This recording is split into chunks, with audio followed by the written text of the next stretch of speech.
Hello everyone.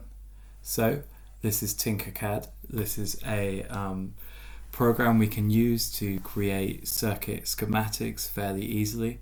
It has two views, circuit component view, and it has a circuit schematic view as well.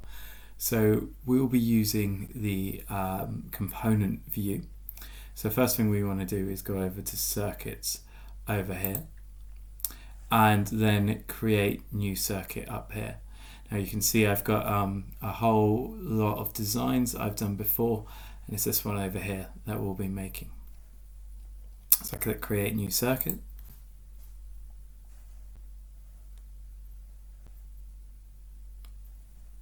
And you can see I've got all of my basic components on the right over here. And you can scroll up and down to see all of the things you can use.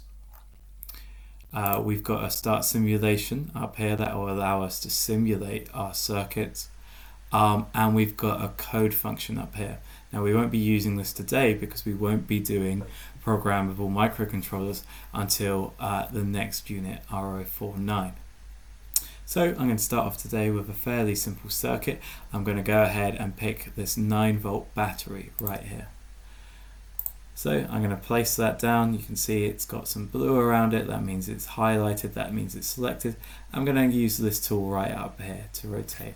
You can also press R as a shortcut.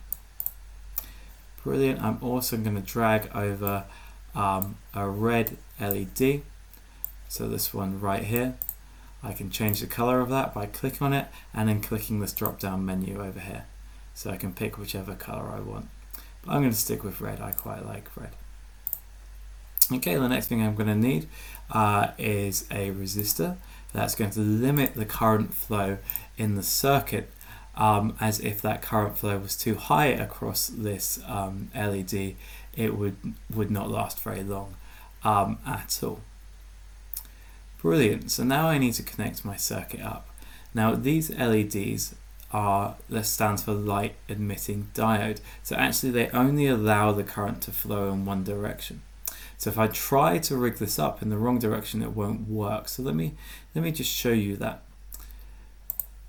So I'm purposely doing this the wrong way around now, just to demonstrate what's going to happen. So I press start simulation over here.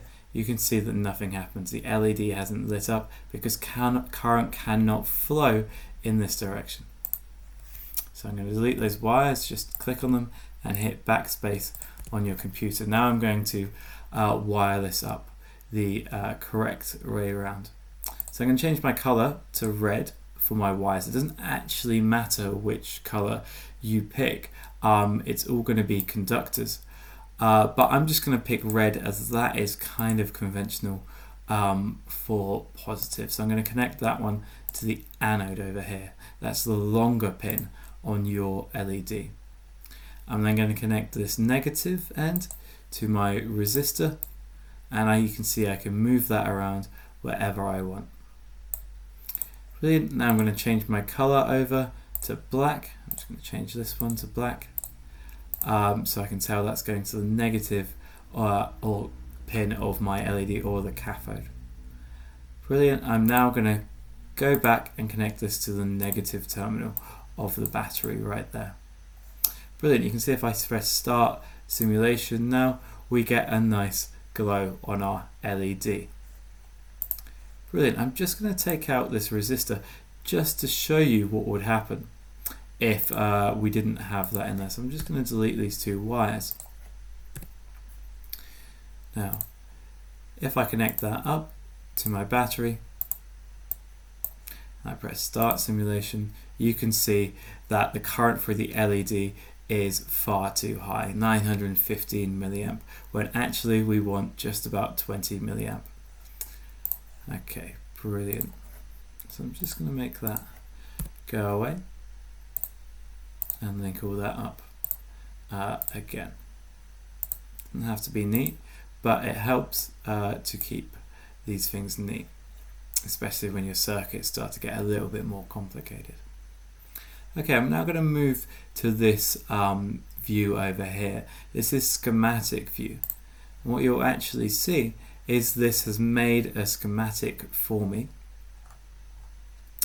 It's put the symbols in for me, and you can see my current flows. Okay, so this is the longer end of the battery.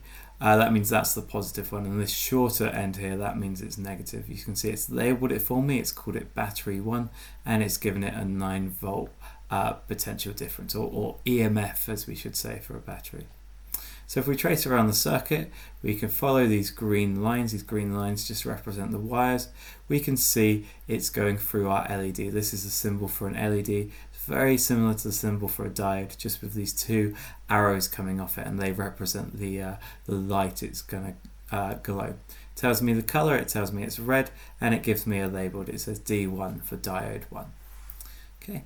Remember, the current will flow in the direction the arrow is pointing. So conventionally, current flows from positive to negative, so I can see it's flowing in the right direction through my LED. Going over here, I've got my resistor. Again, that's labeled R1 for resistor 1, and it's got this 1K down here. K is the SI prefix for 1000, so that would be 1 kilo ohms. So that's a resistor of 1 kilo ohm. It comes back all the way around and then goes into the negative terminal of my battery. So that's brilliant. Now the schematic has added these 2 arrows here, one pointing up and one pointing down. These are essentially denoting which wires will be the positive and which will be the ground. So this downward facing arrow, that really represents the negative side of the potential difference. So it's giving me BAT1 minus, that would be 0 volts in our case, so we could relabel that ground if we wanted to. Ground is 0 volts. And then we've got the positive up here. And this is just so if we create anything else or create more circuits, we can have another schematic going on over to the side, and if we have this up arrow connected and the down arrow connected, we know those 2 circuits are actually connected, and it just makes our schematics much more easy to read. Brilliant. So we'll leave it at that. So copy the circuit, try and simulate it, and then if you want a real challenge, you can attempt to add one of these push buttons into your circuit. Once you've done that, take a screenshot and put that into your work document. Okay, good luck, and let me know if you need any help.